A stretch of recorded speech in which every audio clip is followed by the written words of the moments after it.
Okay, so my topic will be hidden periodicity in real data. My name is Deepak Sutradhar and my roll number is 220106022.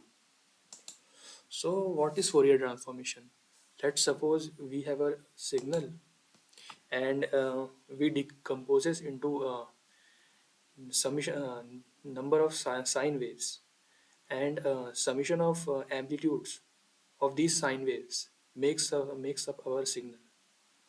So we try to find these sine waves. This is Fourier transformation. Let's suppose an example where our signal is sine x and we try to find if sine 2x exists on our signal. So what we can do, we can multiply both of them. After multiplication, this will be the result.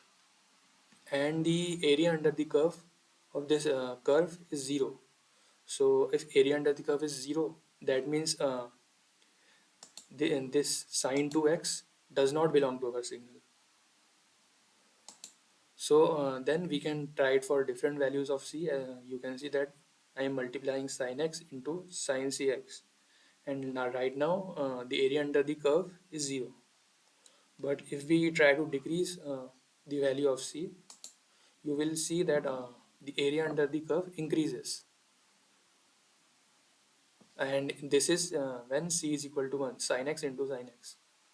Then the curve is perfectly positive.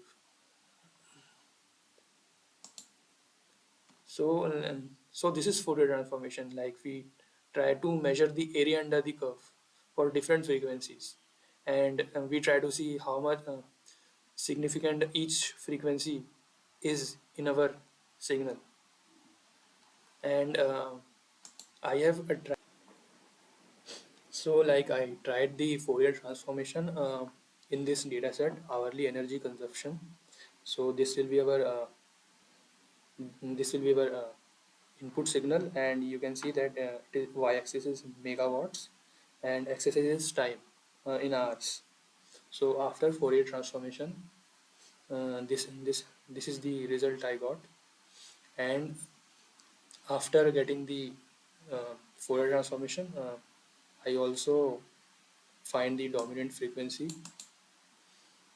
and after that I reconstructed the graph again, only using k largest frequency, and k here is 10.